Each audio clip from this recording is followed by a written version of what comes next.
Selamat pagi untuk kita semua. Terima kasih atas waktu dan kesempatan yang diberikan. Saya Kodeli Vandriani Seuk dengan NPM 52170041. Saya akan mempresentasikan hasil review jurnal saya. Ini adalah jurnal rujukan saya tentang perlakuan asam encer dari sorghum biomasa untuk memaksimalkan hidrolisis hemiselulosa dengan meminimalkan tingkat inhibitor fermentatif untuk produksi bioetanol.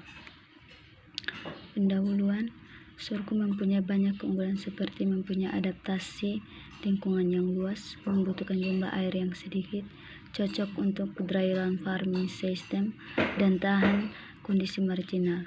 Potensi tanaman sorghum digunakan sebagai bahan baku pembuatan bioetanol sangat besar karena sumber bahan bakunya dapat diambil dari pati, nira, dan sorghum. Konsumsi energi diperkirakan akan terus meningkat dengan cepat karena pertumbuhan ekonomi yang tinggi, peningkatan populasi, dan industrialisasi yang berkelanjutan yang telah menyebabkan menipisnya bahan bakar fosil.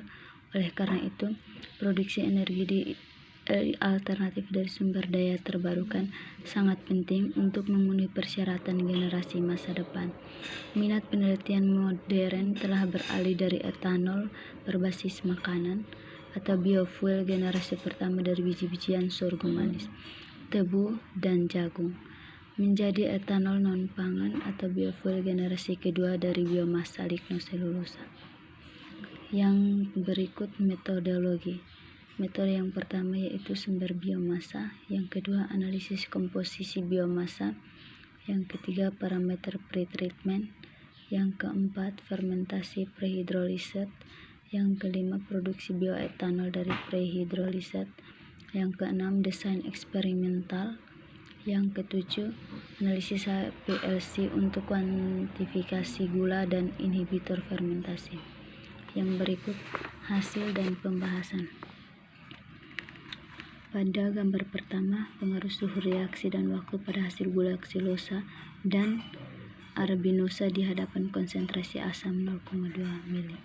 Dapat diamati bahwa hidrolisis hemiselulosa meningkat pada suhu reaksi 80 sampai 181 derajat Celcius. Pada suhu 80 derajat Celcius dengan waktu reaksi 0,2 mili dan waktu 30 menit diperoleh 8,8 mg ksilosa dan 4,08 mg arabinosa. Peningkatan lebih lanjut dalam suhu 80 sampai 121 derajat Celcius dan waktu 30 sampai 120 menit pada konsentrasi asam 0,2 mili. Konsentrasi ksilosa dan arabinosa masing-masing meningkat secara signifikan menjadi 225,2 dan 20,2 mg. Hal ini juga terbukti daripada gambar 2A dan B dengan peningkatan konsentrasi asam sulfat pada suhu 121 derajat Celcius. Konsentrasi ksilosa dan arabinosa menurun yang mungkin disebabkan oleh penguraiannya, dan telah dilaporkan bahwa ksilosa dapat dengan mudah terdegradasi ke furfural pada suhu lebih tinggi yaitu 120 derajat Celcius. Dalam penelitian ini, konsentrasi furfural meningkat pada konsentrasi asam sulfat dan waktu molekul reaksi pada suhu 121 derajat Celcius, yaitu pada gambar C.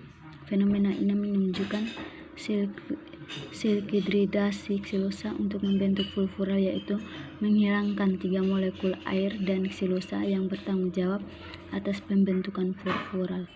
Demikian arabinosa menjadi isomer geometri ksilosa dan hasil ini serupa dari pembentukan furfural. Selanjutnya, furfural terurai untuk membentuk asam format dengan peningkatan keparahan pretreatment, yaitu pada gambar D. Yang berikut kesimpulan. Kondisi pretreatment asam encer yang optimal yaitu 121 derajat Celcius, 0,2 mili H2SO4 dan waktu 120 menit secara signifikan menghidrolisis hemiselulosa dalam biomasa SBMR IS 11.861 dengan efisiensi konversi 97,6% dan dekomposisi gula pentusa yang paling sedikit. Nilai prediksi yang diperoleh melalui RSM berdasarkan model CCD telah menunjukkan persetujuan yang baik dengan data eksperimen.